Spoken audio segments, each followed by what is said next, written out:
So Romans 7, 7 through 12. Yesterday we kind of talked about kind of this, what law is. And before that, chapter 6 kind of talked about what sin is, in terms of kind of the effects on us as believers. Um, Before I get into it, I want to talk about the show I watched as a kid, Naruto. Funny story, I actually met a Japanese kid here at school.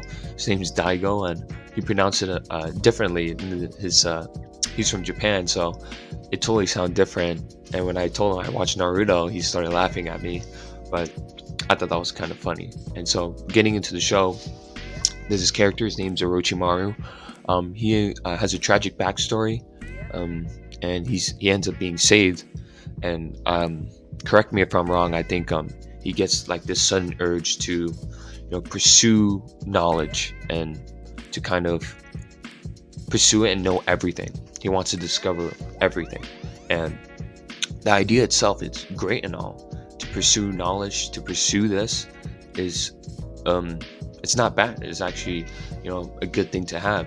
But what ends up happening, his morals come into question, and this pursuit of knowledge is great up until you soon to realize that he's testing on like children, he's testing on human beings, he's affecting other people. And now you kind of have this idea of these two two ideas conflicting with one another. You have this pursuit of knowledge, which is seen as like, at the end of the day, it's good to pursue knowledge to become smarter, but his morals come into question, and the way he goes at it is, it's wrong. And in the middle, there's an outcome that comes out of it, and you'll see in the show. But um, you kind of see how his morals affect his pursuit of knowledge, and kind of the outcome, whatever. If you decide to watch it, you'll see you'll make a judgment on, whether it's great or not. Um, so heading into it, that's something I want to think about as I'm reading this. Um, Starting off, verse 7: What shall we say then? Is the law sinful? Certainly not. Nevertheless, I would not have known what sin was had it not been for the law. For I would not have known what coveting really was if the law had not said, "You shall not covet." But sin, seizing the opportunity afforded by the commandment, produced in me every kind of coveting. For apart from the law, sin was dead.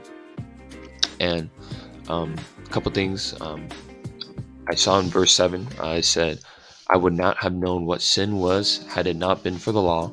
Kind of going back from yesterday with the picture with Peter Griffin. Um, you don't know what sin is until the law comes in and tells you it's wrong. With Peter, um, the red button is just a normal button until you put a huge sign in front of it. Don't push the button. And so he's re-emphasizing this. Paul is re-emphasizing this to the Romans. In verse 8, it says, for apart from the law, sin was dead. And Paul has talked about sin and law to the Romans and its part in their walk in faith. And so we kind of get this idea with Orochimaru from Naruto, this kind of law and sin. And under sin, I have death, because you see in verse 8 it says, sin was dead. And apart from the law, sin was dead. And so alongside with sin comes death. And so now we have these two coinciding ideas, the law and sin. And right now we don't know what the outcome is in the middle. We're not unsure. And so as we continue reading, verse 9 says, once I was alive apart from the law, but when the commandment came, sin sprang to life and I died. I found that the very commandment that was intended to bring life actually brought death. As we continue, we see a little bit more. So in verse 9, it says, once I was alive apart from the law, but when the commandment came, sin sprang to life and I died. And we see that in verse 9 he says, when he had the law, there was life. And now we get to see our first outcome. He says, when sin sprang to life and I died. And so we see when sin comes in with law, when these two ideas coincide with our faith, the outcome is death, which is not good. It's not good at all. And so As we continue, verse 11 says, "For sin, seizing the opportunity afforded by the commandment, deceived me, and through the commandment put me to death." And we see under sin, we have another thing, deception, and we also see the commandment comes in. Obviously, the commandment's part of the law, and Paul re-emphasizes, through the commandment put me to death. And so even through the commandment, when sin and the commandment coincide, they come together, the outcome is still death. And as we continue, verse 12, "So then the law is holy, and the commandment is holy, righteous, and good." And so now we have a little bit better understanding of what law and sin is.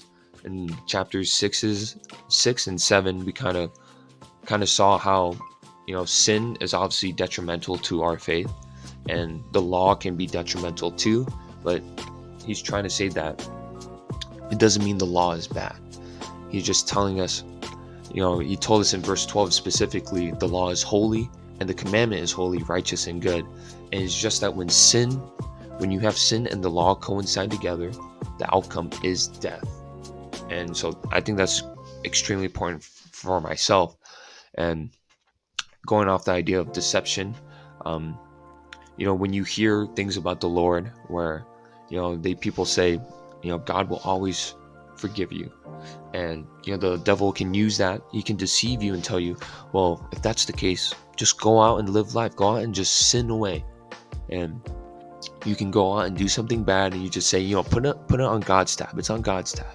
And, that's wrong. That's the devil deceiving you.